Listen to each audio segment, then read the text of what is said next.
It's a habit. Well, I'm so used crap. to doing it. It's just how it is. You're good. With the production stuff. So I'm going to make sure we get it in here. And once we're going live here on YouTube and Facebook and all the other places, we'll be good here. You're live. Am I live? You are live. Are you sure? Yeah, you're live on YouTube I'm teasing you, Scott. I'm messing with you. Yeah, I can show you. You're live on YouTube right now. There you are. See? There you are. Oh, okay. All right. We got Gamer. Yeah, we got Gamer Aimer in the house. We got her back on. All right. We'll get it so I can get a clean recording here and put an intro and outro afterwards. So 3, 2. You want to pull that off? Pull the lower third off and hit the record button on the TriCaster. All right. Beautiful. All right. 3, 2. All right, guys, we are live here at GDEX 2025 and CORGSCON. And I'm looking to my left and to my right because on my right-hand side, we have a gentleman that goes by the name of Mike, as if we don't all know enough Mikes. I was just looking through my contact list. I saw a bunch of Mikes. You're lost. I'm lost. Why don't you tell everybody where you're from, not living-wise, but on the internet, so they could follow you. Okay, so my name is Mike, but I go by Izzy Dojo on Twitch and YouTube, also on TikTok. Got about 100,000 followers on Twitch and about 16,000 on YouTube. Content creator from Northern Ohio by Cleveland. Been doing this for a couple of years now. Only a couple of years. Only a couple. So if you came here to watch us talk about how to become a YouTuber, how to create content, you came to the right place because that's what we're going to talk about this hour. We also have the Doctor of Style, the man, the myth, the legend, Dr. Scott. You like how I hyped him up? Maybe he'll be good the whole... Make it feel good. I try. Nah, ain't going to happen. I'm not going to be good. So Dr. Scott's here, but he'll actually be here in person the rest of the weekend. He's coming tomorrow. He's at his home in Western Ohio. Okay. So he's joining us remotely. So we felt like this would be a good panel to talk about everything to do with content creation live. You have the specialty, Mike, in streaming video games, and we're going to get into that. Scott has the skills of doing post-production, and as you guys can see, we go places, we build a live studio, and so that's what we've got here. So we're going to kind of get into that, and we're able to bring in some live folks. We'll pull their comments up as we're going on here, and you'll be able to see our wonderful audience. We've got a live studio audience here. We also have a live studio audience. There you guys go. Say hi to everybody on YouTube land. You guys can see as they're playing the arcades. The guy over there playing in the Mario Kart, he looks intense. Like, don't mess with him. Yeah, look out! Peach is behind you! He's getting the blue turtle shells being thrown at him. But yeah, we're here. We're going to talk about some content creation things. It'll be a lot of fun. And the guys from YouTube, feel free to throw your comments in there if you agree, disagree, or if they're indecisive. That's fine. Mike, we don't know about YouTube. Mike, one of the big things I think everybody goes through the struggles where to start. So I'm going to ask you, and then I'll go to Scott. How did you start in this space to content create for Twitch? Okay, so when I first started, it was kind of hit and miss. So I started with content that I thought I would like to see, and I tried to make everything that I developed about me and my likes. When I read on forums and I read websites and I did things, everybody's like, try to cater to your audience. Well, the problem is I don't have an audience yet, so how can I cater to somebody I don't have? Yeah, what are you going to do? You can't cater to somebody you don't already have. So I built stuff that I liked, and I put the invite out there, like, put in the comments, a game that you'd like me to see me play, something you would like to see us do on this channel. And I got a ton of feedback. It started off slow, like 1 or 2 comments every couple weeks, and then grew to like 6, 12, up to like 100 in 1 week, where I got a lot of different games. And so I took that and I made a poll and a spinner, and I put that on my TikTok, and I would spin every couple days. I would spin it, and depending on what it would land on would be what we would play that week. Okay. And so, like, I started with BioShock. I did Fortnite just to, just for like space creation. Yeah. Like, I feel like if you're going to be a creator, you got to have a presence. So you got to be consistent. Sometimes you can't always be consistent with your content. Like, you can't put 2 or 3 hours every day into it. Mm-hmm. But you could put something out there, and something was better than nothing. So I started with BioShock, and I would play day 1, day 2, day 3, day 4, and day 5. So you were grinding. So I was grinding on it, and so I did that. But in the times where I couldn't jump on there every day, I put something out there because, again, the motto was something is better than nothing. Yeah. People forget your face if you're not consistent. Also, I was also told originally, do not make promises you cannot keep.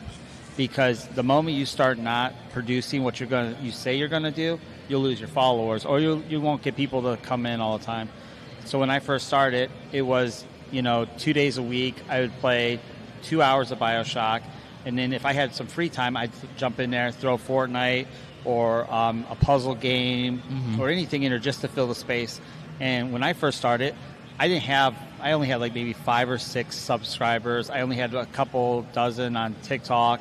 And I had none on YouTube. Like, YouTube wasn't even existing at that point because, like I said, it was a slow grind, and I was kind of intimidated by YouTube because YouTube is hard to get things going. It's real hard to roll it, but you get on TikTok and you get your name out there, and you just continue to grind. But my first piece of advice was make stuff that your audience would want to see. Well, the problem is I didn't have an audience. So I made what I wanted to see, and other people like-minded like me were like, I like this. And then they started subscribing and telling their friends, and slowly built up. And throughout the years, I built quite a bit of an audience, but it wasn't fast. And anybody that says it's going to happen tomorrow, they're lying. There's only certain people with that. Yeah. And I'm going to toss it over to Scott here as well. One of the things that you want to keep in mind with content creation, I agree with your point about being consistent. Everybody thinks it's about the platform. Everybody thinks it's about the gear. It's about how big your microphone is. That's what they used to tell me. But consistency, I've found, is 100%. Is a key. Scott, what about you? When you got started, and I'll touch on mine. But when you got started, what did you do? Well, originally I was going to start the channel about a year before I actually started it, and the pandemic happened, and we moved. And I was like, well, now what? So with the pandemic going on, I just kind of sat on it. And I should have just said, oh, to heck with it. Let's just start now. But the number one piece of advice I can give, of course, is if you want to do it, you start. You just start. That's good. Number two, you do it with what you've got. I don't care if it's, a 5-year-old phone. You have no microphone and you're just using just the camera. You don't have any real editing skills or anything like that. You just begin, because as you grow and you buy new equipment, you buy some lights, you get yourself a better camera or a better phone, you get yourself some nice microphones and stuff like that. You add those things slowly, and then your quality is going to get better as you get better at doing what you're doing. But thirdly, this probably is the most important thing rather than the first thing, but the first thing is, of course, starting. You're never going to find your own voice immediately.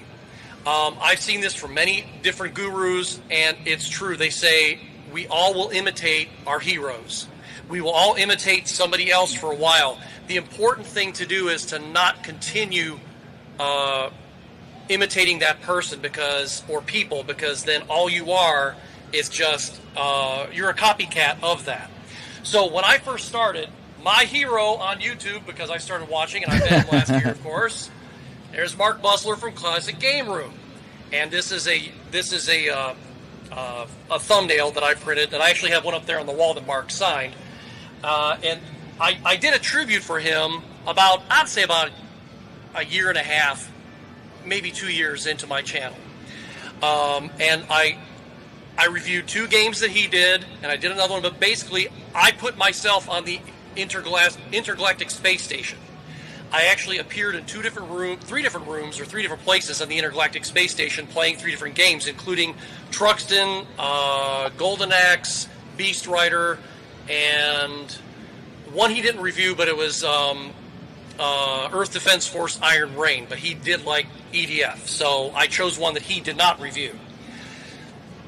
when I started off just like Mike said, with stuff that I like, and I still do stuff that I like. But I always liked to infuse comedy into things. So when I was imitating, I wasn't necessarily imitating just Mark, but I was also throwing in a heavy dose of David Letterman's sarcasm, because that's kind of who I am. If you watch those early videos, you can see I had the desk mic. That's all I had. I had it connected up to a cheap camera that I had bought, and I was doing what I could do in that space, and it was basically the very cheap version of Classic Game Room, and it was, if you look at it now, it was pretty cringy. But as I found my voice, yeah, you should be. No, I'm just kidding. I'm kidding. I'm just messing with him. But as I grew, and as I found my own voice, which everybody will find your own voice, I started separating myself from what used to be, and I started becoming more of what I do now.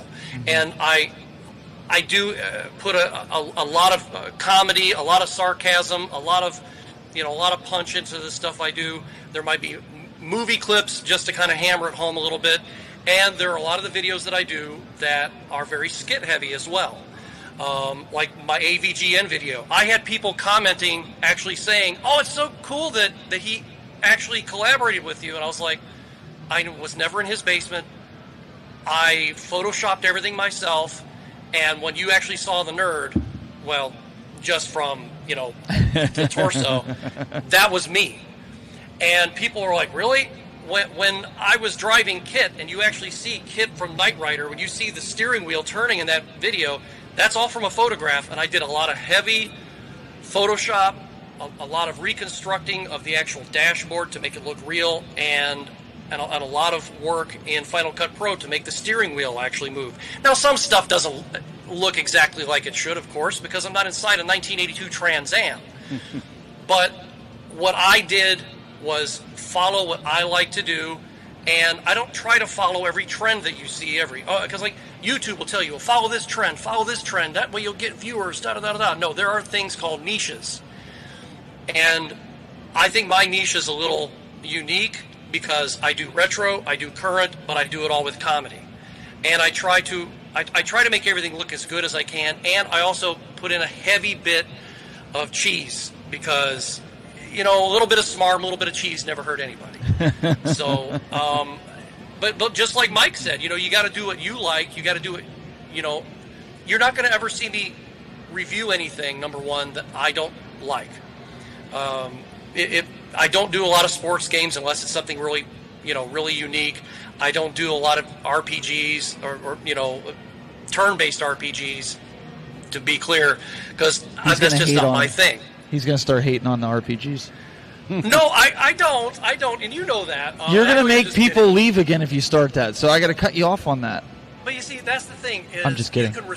You can respect something without liking it. No, true. And I do know those things, true importance in gaming. I can watch people play them. I just can't play them. So I don't have the patience. Like, I'm listening to both of you guys here, and one of the things that I can honestly say is, like, I've been in a whole different boat.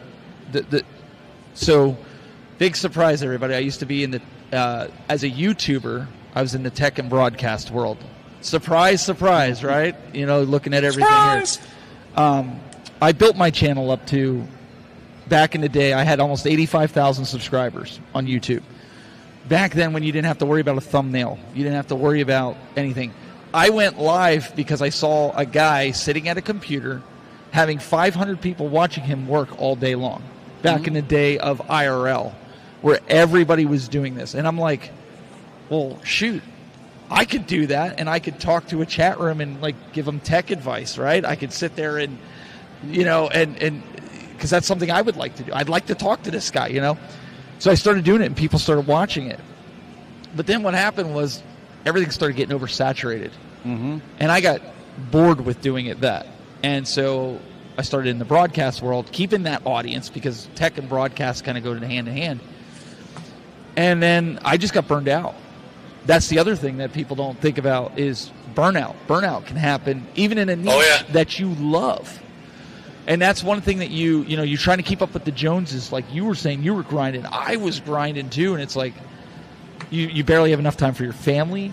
You know, you need to go outside and touch grass every once in a while, okay? I'm just going to be honest with you. Yeah, you know what I'm talking about. So I stepped away. And like you said, people forget about you. Mm-hmm. And it was easy for me to separate. I stepped away from YouTube content creation for a year and a half, almost 2 years.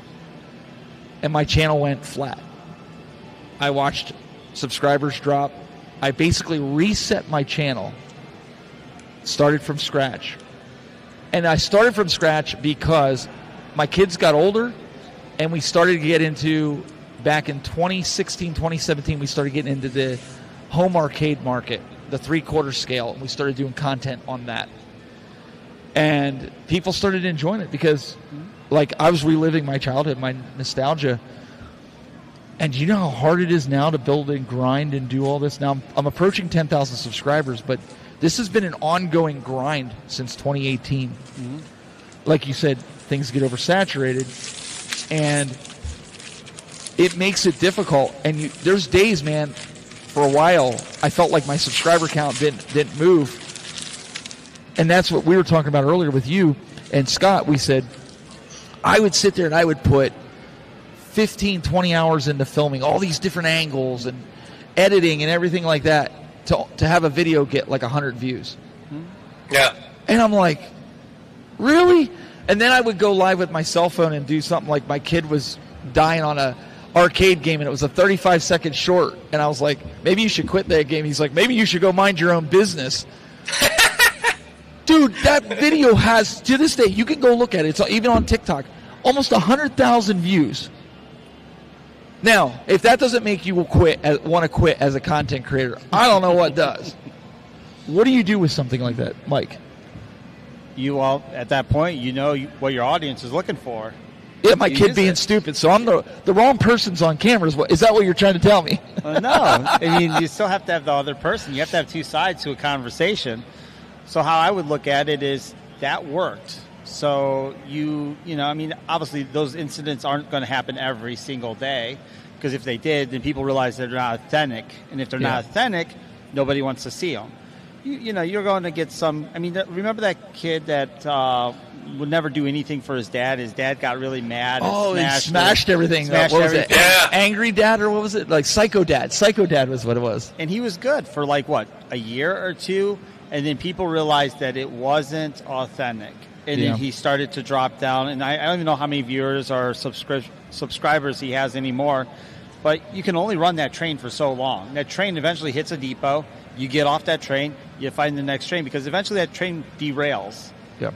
And people, especially like you and me, you know, we always have to find the next thing, because you can only advertise a mop and a broom for so long before a mop and a broom doesn't sell. I mean, a mop and broom will always sell, but, you know, products change all the time. Technology changes all the time. Video games change all the time.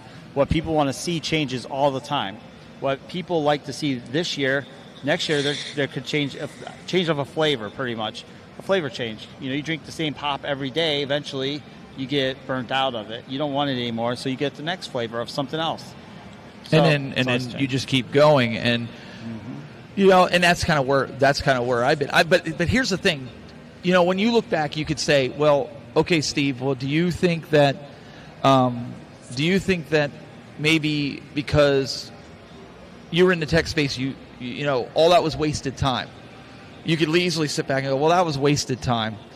No, because I built relationships along the way. I built relationships with companies that have helped me grow in this space. Well, how did that help? Look around, those of you that are here, that are physically here. The gear that I'm using. We wouldn't be streaming live today. Now, this is where you plug your sponsors, so I'm giving you a little lesson here, okay? We wouldn't be here with the internet of bringing Scott in remote without Davis Rural Broadband. We wouldn't have it. We wouldn't be streaming out to YouTube and all the other places without Live View. These are key elements, no matter what niche you're in, is to build the relationships. Forget everything else as you're building. Like you said, everybody wants to jump to the top. Everybody thinks that you're going to be an overnight success. They want it yesterday. You can't do that. Scott knows what that's all about, right, Scott? Oh, yeah. I really get tired of. I've really gotten tired of the grind, and that's how come I've actually said, well, there's a difference between being consistent and trying to get that video out every single week, which I was doing consistently for a couple of years, and then I finally said, you know what, I got to just get it done when it gets done. I'm not going to worry about, and that was a piece of advice that I took from another fellow creator, Jay Malone from Square Pegs. He said, the video's ready when it's ready, I let it out, and that's it. And then I don't worry about it anymore. I agree with that to a point, because you can change the thumbnail a little bit, you can change the title and change your tags and stuff if it isn't catching on, and then maybe it might catch on. But it can get frustrating if, like Steve said, if you put a ton of work into something and all of a sudden it doesn't catch on. But then I go ahead and make something that's just like, I whip out the camera and I do something.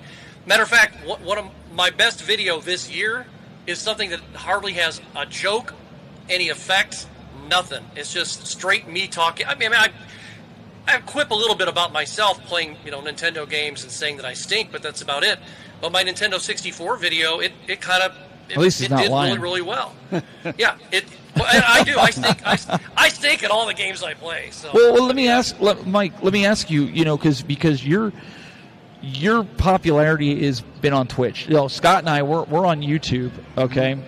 And Scott and I, it's different. Like, you have a schedule, like he brought up. Mm-hmm. Do you have a schedule with Twitch? And if you don't hit, if you do a schedule, if you don't hit it, do you lose your audience? Does your audience kind of like forgive that? Yes. So the key word is your audience will always forgive as long as you're forthcoming. So most of my subscribers, followers, and everything know that I work full-time and that my schedule is swingish. It can change in a heartbeat. You mean you're not a millionaire because you create content? I wish. Come on. That's the misnomer. That's why these people are here. They paid good money to listen to you tell them how to get rich on YouTube. They paid good money to enjoy the environment. I'm sorry, guys. You guys can go home now. I'm sorry. I tried. We tried. No, I'm sorry. So anyways, the cool thing about Twitch is, yes, I do have a schedule. I try to keep it as best as I can, but my followers also know that if something happens and things don't go according to plan, that within a couple of days, there's always something up there. There's always saved videos, VODs. I try to be very transparent on my TikTok and push stuff out there. But at the end of the day, if you're transparent and you're very forthcoming and you tell people, hey, I'm human, mm-hmm. I have a life, I have a family, I have things going on that I can't always control, they're really cool about it. Now, if I was like selling something, if like you were paying a subscription to all my sites and you expected every Monday at 6 p.m. something, then yes, I would have to hold myself to the highest tier of producing. I would have to make sure I'm there because you're paying for something I'm supposed to provide. Yeah. But with it being, like I said, just free entertainment, free entertainment to them, but they get what they get when they get it, and I haven't had any issues with it ever. Okay. But I do produce quite a bit. I do push quite a bit out there. I do talk to my audience. I'm very proactive in my communities. Okay. So like Discord, I'm always responding. Within minutes of somebody sending something, they've got a response. They never have to wait more than 10 minutes, unless it's 3 o'clock in the morning, which I do have some people I'm going to do that. Who text me at 3 in the morning, and they wait until 6 or 7, and they get the response. First thing, before I'm even out of bed, I respond to them, hey, got your message. Yeah, this is what's going on. And you know what? They respect me because I'm very forthcoming. I'm very honest with them, and I feel like a community can only build so far on trust, faith, and goodness of a person who's doing it. Let me, while we're continuing on this way, because these people they paid good hard-earned money to sit there and listen to a bunch of bozos up here talk about content creation. But no, all joking aside, you audience members right now on YouTube, what do you look for in a YouTuber? What we want you to do is put it in the chat room right now. I'm going to pull it up on the video as we go, as these flood in. What drives you to watch a certain creator? And you're not going to offend me. It's not me. That's fine. Put it in the chat room. We want the folks here that are in the audience here to see what are you guys looking for. Mm-hmm. in a content creator that really sucks you in, that makes you a fan of that person, that makes you want to hit the subscribe button. You and I had a discussion in the earlier panel today about, how hard it is to kind of judge content. And you were saying about polls, and Scott, we were even saying about, if I did a tutorial video of how to set up something like I'm in now, I'd probably get like 100,000 views because everybody wants to do content creation. But if I took a video of my cat, that would probably do the same thing. You'd have 1 million views then on that. That's probably what's going to happen. So I want to ask you guys that question here, and we have a bunch of people, kind of commenting here. CC Games says Dr. Scott is the pinnacle of YouTube. All other should model themselves off his example. Did you pay him to say that? You see, with Kevin, I don't know if he's being serious or if he's being sarcastic. He's kind of like my wife. I mean, she's so dry. I don't know if she's being real or she's insulting me. Okay, what do we got here? X-Men shot. The last time Jubilee shot the computer by accident, of course, and the other than the everyday everything's cool. I don't know if he's responded to somebody else, but he did a review of his store. That's what it is. So there you guys go. All you have to do is get a company, buy them off by doing a video. You got them. You're golden. That's what he's saying. Golden. So, I need to do that. I think we talked about that earlier. How that's what's killing the YouTube space. Yeah, I mean, it's nice to be able to do reviews on products, but you have to have a fine line on where you stop. I mean, yeah. If you're going to review a product, just like, okay, for instance, I gave my sponsors a shout out a little bit ago for the bandwidth. I have no respect for any YouTuber who won't use the product that they're shilling. Period. Yep, I agree. Completely I don't care who you are. I don't care if you've got 1 billion subs. If you're hashing a product, if you're shilling a product, if you guys come up to me afterwards and you say, well, what camera do you like best? And I tell you a camera, you best be looking around to see if I'm using that camera. Period. Okay?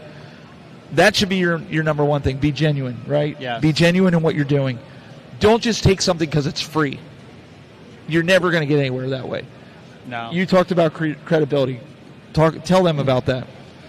So, I mean, with being as a YouTuber or a streamer or content creator, your biggest thing is your audience wants to be able to trust you. They need to be able to trust you. If they cannot trust you, then you've got nothing. Your word, your emotions. I mean, I've seen people cry on YouTube videos because of something that went wrong, or people on live on TikTok who lost their nerves. They just lost everything because of a setback that they couldn't control. So it's not about the products that you rock, because like you said, and Scott, was that you can start off with a cheap phone, and do anything. But if, like he just said, if you're going to push a product, if you're going to say this is the camera, this is the microphone, you should be using it. And if there's something that you don't like about it, if it clips in and out, or there's something, be honest and loyal to the people you're talking to, because they're looking at you as their role model. They most, like Dr. Scott said, is, people look at you as a role model. Like he had said that he used to copy and paste a version of who was it that he said he was copy and paste version? Oh, he was Mark Bussler and what did Mark Bussler run? Classic Gamer. Classic Yes, Gamer. Classic I couldn't Gamer. think of what it was. So you can be copy and paste of anybody you want to. They are your role model, but at the same time, most role models, like when I watch a YouTube video, like if I was to watch your YouTube video and I would see all these cool cameras, first thing I'm going to do is try to figure out what type of camera you're using. Oh. And I'm going to want the same camera because I look at the quality of the camera and I say, wow, it's a nice camera. The guy obviously knows what he's doing. And if I send you a message or ask you and you lied to me, you tell me that I'm using this camera and I buy that camera and that camera really sucks, and I find out you're using a different camera and I just wasted my money, as somebody who's like looking at you as a mentor, yeah, you've just destroyed my trust. And now I'm not going to believe anything else you say. I'm probably not going to watch your videos again. And like we talked about earlier, bad news, bad advice goes very fast. Like everybody will know that you screwed somebody over. If they're a small creator and they make a video, even if it's a 10-second video, like, this person did this, and yeah, because I don't know what your following is. You don't. You have 100,000 people on Twitch, and here I am on YouTube approaching 10K. Now you just told 100,000 people, like, dude, don't follow this guy. He just screwed me over because he told me to use this camera and he's using something completely different. Yes, because people like our audience, they spend hard-earned money to come absolutely. here. It's not just the money they spent on the tickets; it's the money that they spent on the time of being here. Everybody's time is worth something. So if I tell them that this is the best microphone ever, and then they find out there's a microphone down here that I'm really talking into, and they buy this microphone and it's crappy, it's clippy, it's the Mountain Dew, it's everything, then they're going to not be happy with me. No, but again, absolutely. if you, like you just said, if I have 10 times the amount of followers and I say, this guy sucks, those 100,000 followers are going to make sure that your life sucks. And who wants that? I mean, nobody wants that. The gaming community is supposed to be positive, uplifting, caring, supportive of each other. Negativity has no home in that. You hear that, Scott? I can't agree more, because we've seen enough drama in the gaming community to choke a horse, and it's really I won't name names, but a lot of you know some of the people I'm talking about, especially the personal things that I've had to deal with certain people in the gaming community, and it shouldn't be something negative. And I've said this to Stephen, I've said this to other people that I know, and and my buddy Retro Rob, he's in the chat, and he helped. He's a good dude. He helped in the early days trying to get me to 1,000 subscribers. He was trying as hard as he could to do that, and I appreciate it even to this day. But the thing is, it's like, one, you are going to get there on your own accord. And my buddy Gene from Caps Off Gaming, like he said, he goes, your success is your own. Celebrate that. But sometimes you do get a little help from outside. I don't care if I ever get to like 100,000 subscribers, 1 million subscribers. I've said, if I forget my friends, if I forget the people that I know, I want you to come and just kick my butt all the way back home, because that means that I'm not me anymore. And I don't want to be that kind of a person. I don't want to be that kind of a person on YouTube. And if somebody comes to me and they've got 100 subscribers, now you can't reach out to everybody, and you can't help everybody, because your time is limited, as we talked about in the last podcast. But if somebody does come to me, and if I've got time, and they're like, hey, you got 5 minutes to talk to me, I'd like to know what equipment you're using, or how did you do this effect, or whatever, or I know you do these collab videos occasionally. Do you think I could join that? I'd be like, yeah, why not? I mean, I'm not so big that I can't help somebody out. Why not?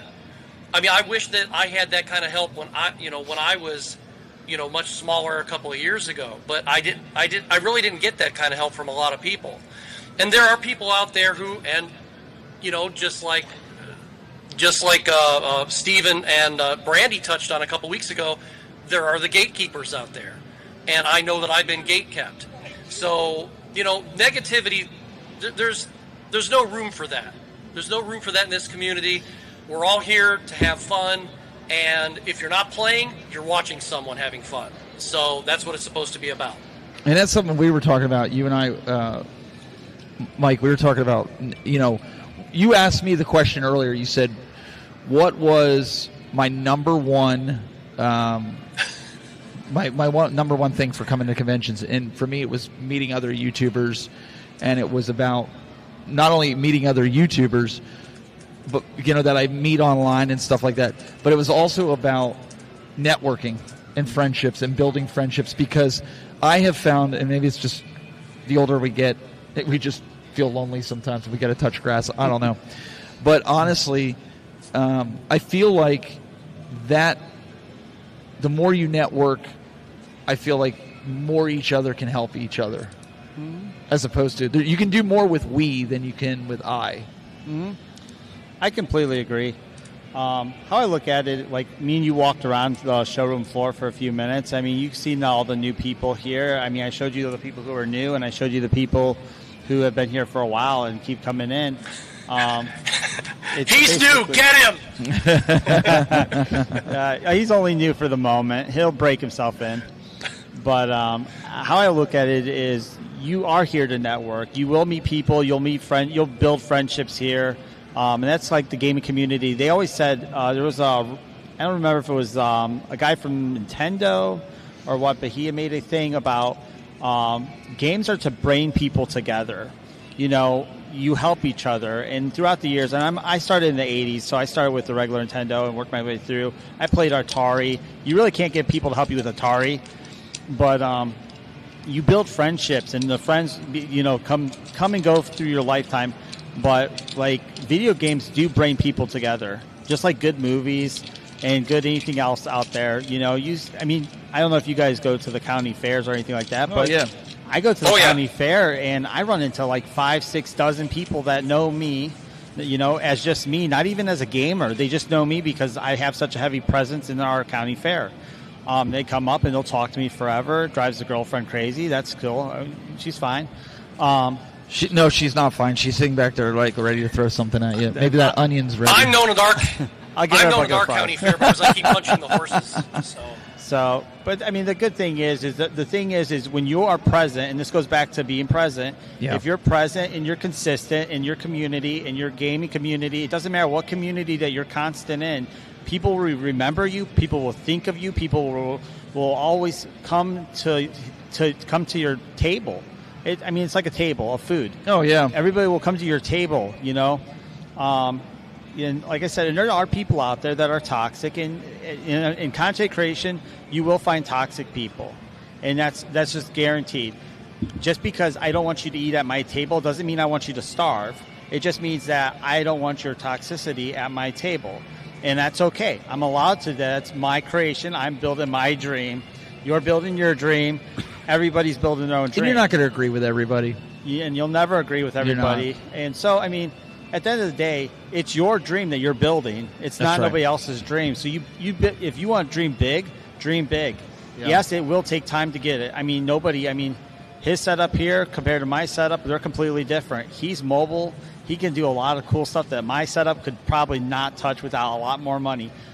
But am I happy for him? I'm extremely happy for this. But that's where we can work together, right? Yeah. So you can build on each other's talents here, and by no means anybody should use that as a measuring stick of, again, I've come from this. I've had a lot of help from companies and things like that, and that's something that bothered me with the gaming space, because when cell phones started being able to take video and be able to stream. It's like, man, I can't sit there and watch their streams. I can barely hear what they're saying. Mm-hmm. And it's like, I wanted to bring that a better experience to this space when I came in here. It's like what they say when you go somewhere, leave it better than how you found it. I know my time's limited in this space. I'm trying to get my son, who, by the way, if you guys are sitting here, him and Toby over here have been doing a fantastic job. Can we get a little hand for them? They've been busting their hump over here, switching cameras. Yay, Daniel and Toby! So these guys have been doing a really good job. Even though Toby was fired twice. What I want to do right now, if it's cool, I think if you guys have any questions that you want to ask, maybe we didn't address something, Toby's going to bring over a wireless mic that we're going to pop open. I just ask, respect, and if you've got a question, go ahead. If anybody's got anything anybody want to ask, or if not, that's cool too. Yeah. I don't really have a question. I kind of thought of it right off the top of my head. Sure. What, like... He's fired. Yeah, really, I know. When burnout has happened, what have you done to get yourself out of it? Ooh, that's good. I feel like heard a lot about burnout in a lot of other conversations recently. That's a good question. Go ahead, Mike. Okay. So you're always going to come up with burnout. Burnout's going to happen whether it's at your job, whether it's at home doing chores. Who wants to do chores? But, you eventually get burnt out of everything. If you do it repetitively and it's the same thing every single day, you're going to eventually get burnt out. So my advice to you is when you start to feel yourself getting burnt out, change something. Do something different. I love video games. I love playing Fortnite because it's just a relaxed game. Yeah, I die. Who cares? It's not the end of the world. I play BioShock. That's a stress game because when you die, you just have to start back over at your last checkpoint. That one kind of sucks. But the difference is I choose 3 or 4 different genders of games to play. And when I feel like I'm getting burnt out, it's okay for me to take a break from something and go to a different game and revive myself. And then, like I said, I also take breaks. Every couple of months, I take 3 or 4 weeks off of doing this because being in front of the camera, trying to appease everybody else out there, trying to listen to all the comments and the feedback, it does become overwhelming. And you do have to have your own time. Your mental space is just as valuable as your social space. I just made that up, by the way. So hey, that's good. Coin that. Put it on a T-shirt. Yes. But, mental space is important. Mental, anything that requires you to constantly think and do over and over and over again can cause burnout. So you just have to respect your own body. You have to respect your own limits. And limitations are okay. You can say no to people and still be okay. Yeah, and I know for me, because I talked about burnout in that space, it's, like you said, changed something. I changed something. I went to a different direction. I ended up, going into the gaming space because my kids were involved in it. I gamed my whole life. And one of the things I could say is when you're dealing with burnout, the best thing that you can do is take a break, because if you truly are into content creation, you'll know when your burnout's over, because all of a sudden you'll get that itch. Like, I got to create something. I got to build. Yep. And the best thing to do is, what I've done is just surf YouTube on creators that you would never normally watch. Mm-hmm. And when you do that, you start getting ideas. You go, ooh, I could do that, but I would do it differently. I would do it like this. And so it starts getting those creative juices flowing again. And it's not a dig on that YouTuber. So let me no. Like, I am not a funny guy. I am not a comedy guy. I'm funny looking, but I'm not a comedy guy. Okay, so I'll watch Dr. Scott. Okay, I'll watch Dr. Scott, and I'll sit there and go, man, that guy is talented when it comes to comedy. Now we've got Marbs out here he has his own YouTube channel, huge on Xbox, knows Xbox and nobody's business. Okay. I would never go head to head with him on Xbox. He knows the stuff he's been doing. It's what he enjoys. Okay, yeah. So what am I going to do? I'm gonna talk to him in the community and be like, you know what? I got this opportunity coming up in like a couple weeks where people want us to do an Xbox show. I'm going to have Marbs on. Why? Because he knows the content. Mm-hmm. I can steer the ship, but I'm not going to be able to talk about Xbox like he could, right? So there's different things that you can see. Scott, you have any thoughts as well for burnout? Absolutely. I do basically some of the same stuff that Mike has talked about. I occasionally, I don't necessarily schedule my breaks, but every once in a while I'm kind of like, I'm taking a break, and as soon as I get this couple of videos done, I'm taking a break. And I'll take a break for 2, 3, 4 weeks sometimes a month. And I'm just like, okay, and then I come back screaming. I have 2 pictures that I have hanging on my wall, and they're both quotes from Steve Jobs. And the first one is this: for the last 33 years, I've looked in the mirror, and every morning I ask myself, if today were the last day of my life, would I want to do what I'm about to do today? And whenever the answer has been no for too many days in a row, I know I need to change something. And I think that those are great words of wisdom. And then the other thing that he said was, your time is limited. Don't waste your time living someone else's life. So if I ever get to a point where I don't want to do this anymore, I might take a longer break, and then I might come back and try it again. But when I'm done, I'm done. Rob got tired of it. And Rob saw what the grind was, and he said, that's it, I'm done. And if he ever wants to come back, that'd be great. If he doesn't, Rob's always got something cool going on. Rob wants to do what Rob wants to do, and that's what everybody should do. You should follow what you want to do, whether it be on Twitch, YouTube, writing books, telling your kid he's bad at video whatever games. It is. Hopefully that answered your question. Anybody else? You got something? If not, that's okay. Even in the chat room. You've got something. Oh, hang on. Let me unmute you here. Go ahead. Hello, is this working? You got okay, it. Cool. It is on. Cool. By the way, I really do appreciate your guys' talks. You guys had a lot of insightful wisdom that I wrote down, and I'll definitely refer to tonight when I get the chance. Thanks. So me personally, I have both a Twitch and a YouTube that I've had since high school that never really took off because I couldn't find a consistent schedule. Well, now I'm an adult and I work a usual 9 to 5 like anybody. So You know my you're main not question rich? Is, You're not rich? I wish. You had 2 channels. Must be rolling in the So money. my main question is what is one tip that you can give on how to maintain a consistency? Because I'm on a schedule every day. I work, I go to the gym, and when I come home, sometimes I'm too tired to do anything. And I still want to be in this social space and be one of many voices in the gaming community. That's actually my goal, or how I see myself 10, 15 years from now. Great question. I say, I think for you, since your time is limited, if you'd like to stream. But otherwise, maybe you could just do short videos, reels, like for Facebook or Twitch. Not Twitch, but TikTok. And then that way you're only doing something between a minute and 3 minutes long. And then that way you're getting your toes in, but you're not diving in so deep that you're like, man, I don't have time for anything else. That's what I would suggest. My suggestion would be don't put a commitment. Your commitment is to people who are going to expect that commitment. So when you make a commitment that you're going to do a video every week, then you have to try to do it. Otherwise, people won't really stick with you for very long.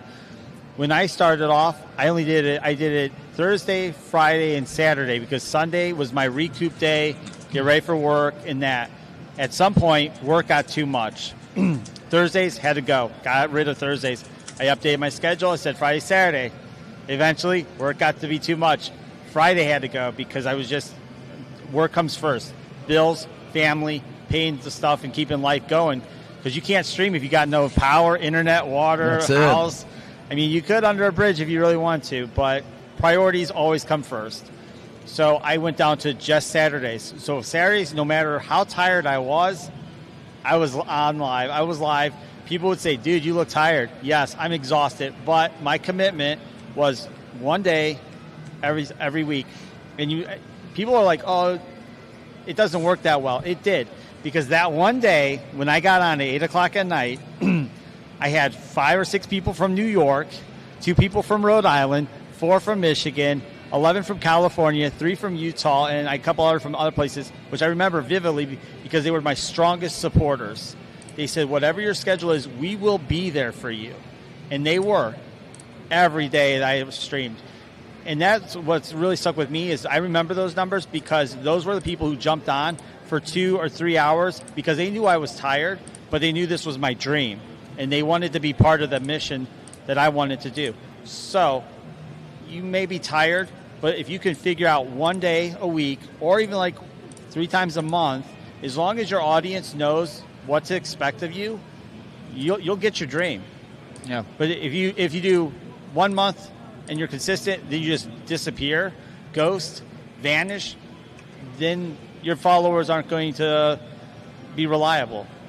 Absolutely. You got to remember something too. You make time for the things that you love. So you have to ask yourself, do I love doing this? My thing is right now live streaming. I do make YouTube videos, but making time to podcast every Wednesday at 8 p.m. Eastern. We do the Game Masters. See it on my hat here. Me and Brandy Gamer Aimer in the chat room, which has an awesome channel as well. No matter how tired I am, no matter what, we do that show. Because here's the thing. We might be tired, but you know what? You, the audience, know, and you've been waiting. It's like watching your favorite show. Do you invest yourself and say, Grey's Anatomy, or, I say Grey's Anatomy because what are they, like 25, 26 seasons or something like that? Why are they that long? Because they've invested. Okay? What's that? Is it 23 seasons? Is it 23? I knew it was high like that, right? And why is that? Because the audience is invested in it. Do you want your audience to be invested in you? Then you need to invest in yourself, because nobody else is going to invest in it for you. When I come out here, this is a lot of work, but I'm investing in myself. I'm investing into my kids. I'm investing into my audience, and I'm investing into GDEX. Right now, that's where I'm at. I'm at GDEX because I want the world, or YouTube in this case, I want them to see, yeah, it's great you guys are here, but I want them to see, man, you guys are missing out. There's a lot of cool stuff over there that we got to see. We picked up a bunch of business cards because they have access to games that we're going to talk about at some point this weekend. That's what you need to do. You just got to put it. I don't put a timeline on when my YouTube video comes out. I try to get a YouTube video out every week. If it comes out on Monday and then the next one comes out on Friday, that's when it comes out. And my audience knows that, and you groom your audience to that. But if you're going to do something where, like in your case, you're doing live gameplay, Scott's doing a live show or he's doing a YouTube video, I'm doing a live show, I feel like a live show or a podcast needs to be consistent on a day, just like a TV show. It's got to be consistent, or you're not going to grow. Yep. Hopefully that answers your question. He gives us a thumbs up. You have a question? I didn't know. I thought okay. Anybody else in the chat room? What's this? Yeah, you know what's kind of weird? I think I see someone playing a change machine over there. Rob's giving me crap. I thought they were all set to. I thought they were set to free play. Rob's giving me crap in the chat room. He says, "Brandy and I, you're better than that, Steve." Yeah, I said it wrong. Okay, I'm sorry, Mr. Grammar Police. Grammar Police. Sorry, English wasn't my strong point. No, I know he's just messing. But that's what. So one of the things that kind of drew me to this space. Is it cool we go over? I mean, we're at my booth here. You guys okay with that? We go over? Okay. One of the things I think that drew me to this space, besides the community, but like doing content, period. And my wife will tell you, she's going to be here tomorrow. If you came back and asked her, she goes, I can always tell you, like, I'll be like, I'm burned out. I'm done. I'm not doing this anymore. She'll tell you, I can always tell when he's getting the itch to get behind the camera and the microphone. And she'll tell you, do you know how I know? He starts critiquing every freaking commercial and movie that comes on and says, why are they doing it like that? Why is he not talking into the mic? Or a YouTube video come up and the news is showing it. And the guy's on his cell phone. He's like, yeah, we're in this hurricane right now. And I can't hear the gosh darn thing he's saying. I'm like, that dude needs a microphone. And she'll be like, you need to get on air. It's like the guy with the Snickers commercial. Yeah. And they're like, you need a Snickers? She's like, you need to go back live. And it's true. If it's in you and it's a passion that you have, I believe that's how it's going to be. Do you get like that? Yeah. So, I mean, the maximum I've ever gone away from the camera was about 4 weeks. About 4 weeks is about my average. I have to get on, do something. The girlfriend will tell you over there that I start to get cranky because it's my free time. It's my time away from everything else in the world. It's where I break away, because that's what games mean to me. It's my free time where I get to get away from the real world. I don't want to always be in the real world, which is prime example, that movie Ready Player One. Amazing movie. He used that to get away from his really bad life. I mean, his life wasn't good. He puts that virtual reality goggle on and he's gone. And now he's his own person. Nobody knows who he is. He's just in his own world. And to me, that's my time away from everything else. All of my responsibilities as an adult, everything. It's me clocking out of real life and clocking into whatever I want to be that day. And for me, if I'm not doing it every couple weeks, I start to get, tired. I get fatigued from life itself. And I have to get away. It's my break. It's my mini vacation without taking a vacation. Yeah. So it's important, like I mentioned earlier, mental health. Everybody has mental health. Everybody has mental health issues of some sort. Some are more severe than others. But when you can clock out of the real world and clock into that world and do this stuff that you like to do, and it's your passion, this isn't work to me. This is cool. This is fun. This is exciting. Yes, it does take work, as both of you know. Editing editing takes time. Time is money. Money is everything in the world. But if it's your passion, you're okay doing it for free. to produce a beautiful piece of content, just like you said about the guy in the hurricane with the phone where you can't hear him. Right. If your audio and your video are bad, you have nothing. You have to invest in yourself. And it doesn't mean go buy the brand new $600 camera. You can start with any Hey, don't cheap be piece hating of- on my DJI. Come on. No, now. slight, Come on. just like Mike's saying, slight upgrades. Yes. Slight upgrades. Yeah, no, he's right. He's Yeah. right. So you do the slight upgrades. You start with Logitech makes a decent camera.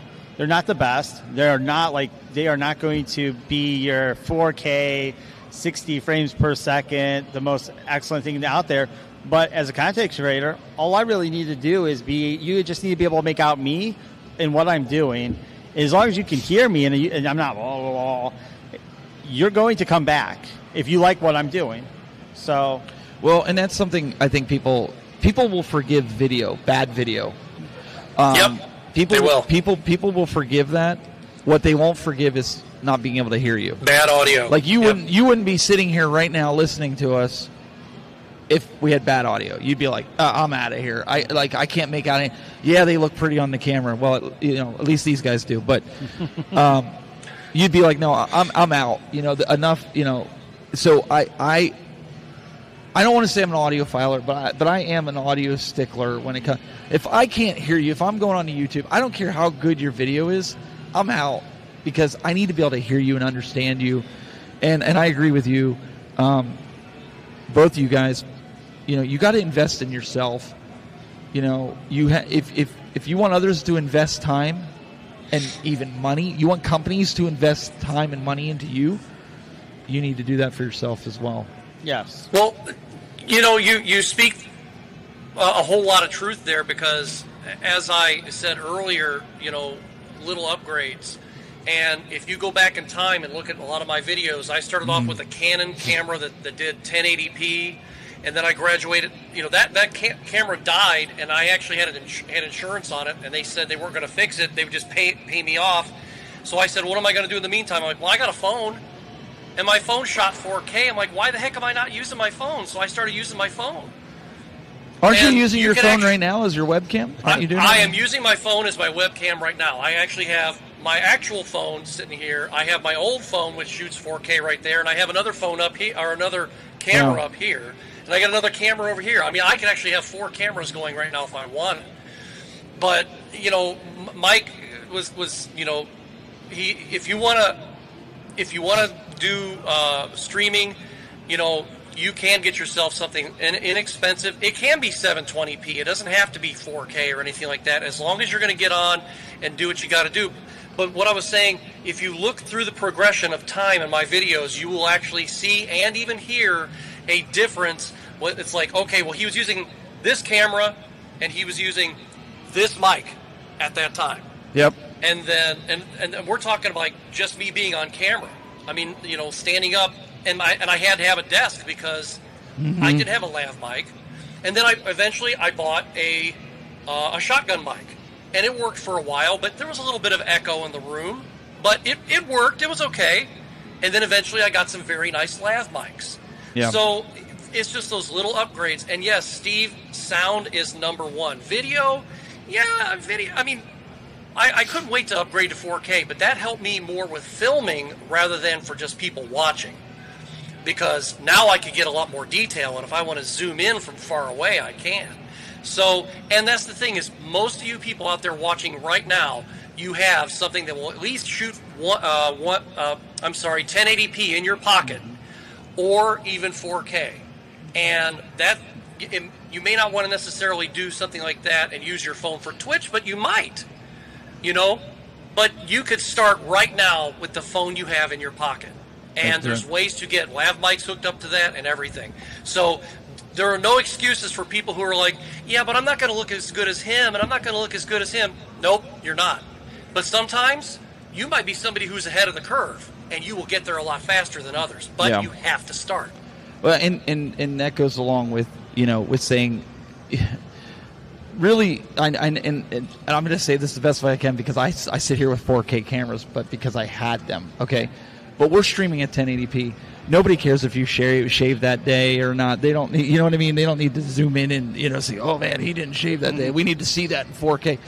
they want to be able to see you clear and hear you clear. Mm-hmm. And if you can do that, and like I think you were saying for a while, you were using the Samsung on the gimbal for a little bit. Yeah, we use Samsung for the gimbal. And it was an extra phone that you had. You guys were using it. Just if that's what use it.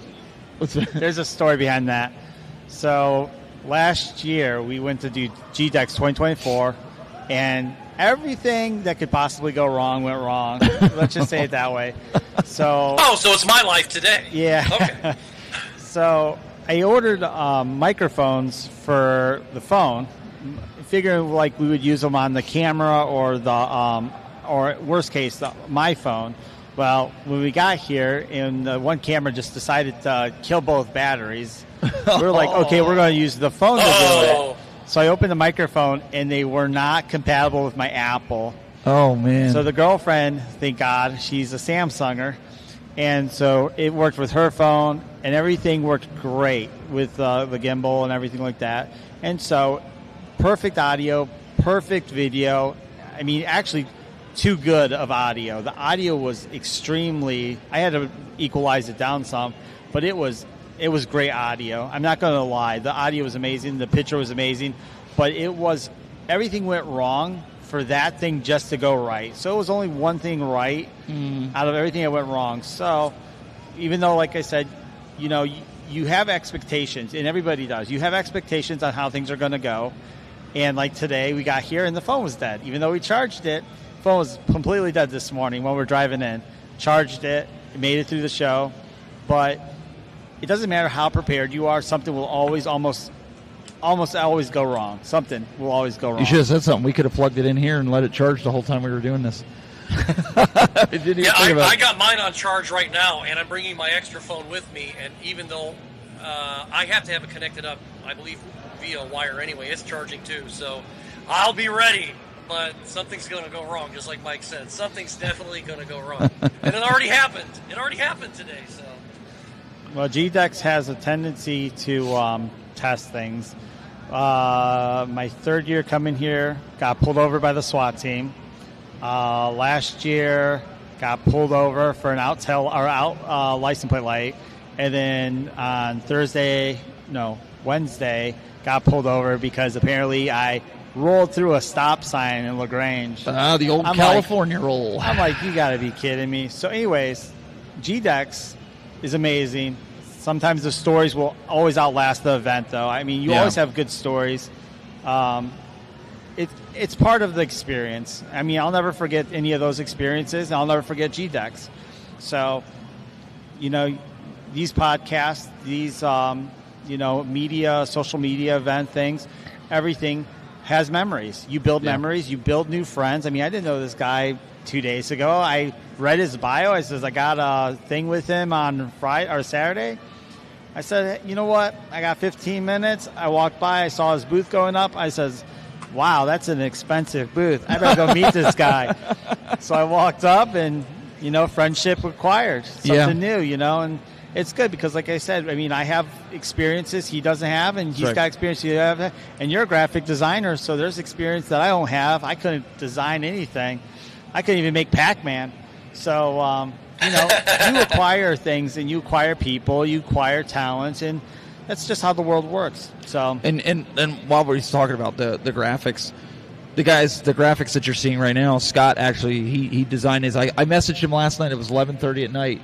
And I said, so I'm going to embark on this. And he's like, nope, send him to me. He's like, I'll get him. So we went and we got it. And, we got everything set up this morning. He sent him in. I did have a backup plan, though, Scott, in case you couldn't get it. Just in case, but mine aren't as pretty as yours. Yeah, so. but how long did it take me to get it done, though? Oh, no, you had him here. We had him in. Because I was like, oh, man, I just woke up. It was like, 9 o'clock. And then by 10:30, I was like, here you go. I think I did. I messaged him. It was like something like that. His backup plan was to take a pizza box in permanent marker. Sharpie marker. Just write GDEX 2025. I was just going to hold it up. GDEX. Don't give away my secrets, man. Come on I didn't now. tell him what type of Sharpie it was. Okay, well, that's fair. That's fair. It was the purple one. We're going to wrap this up here. We went an hour and 5 minutes, but we want to thank everybody for tuning in and those that did come by and sit down. We also want to give a big shout out to Chris here from running GDEX and having us out here, giving us the opportunity to come here and do this, and to all the great vendors that we're going to go around this weekend and get to see.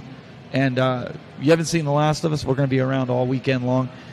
And we have that panel tomorrow, which is, what is it, the media panel? Is that what they're calling it? It's I don't even know what they're calling it. It's a media panel. It's wood paneling, isn't it? So what I'm hoping to do is maybe in there, I don't know how they're going to, is he recording that? No, they don't really record panels now. Okay. So if anybody wants to record, they can. We'll be recording it. It's only a 45-minute panel, so it shouldn't be too bad. But normally, no. I mean, well, then maybe I'll just take this in and have my wife sit with it, and then I'll lay the microphone on the table, so you pick up all of us. Yeah, so we can.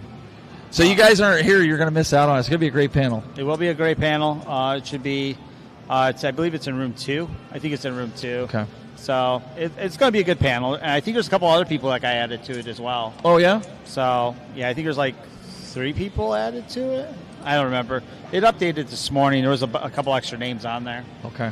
So. Yeah, I didn't see it. So, but guys, we really appreciate you coming in here and hanging out. I saw CC Games, Kevin, he headed out. So, again, thank you all, and we'll be back. Probably this closes at 6.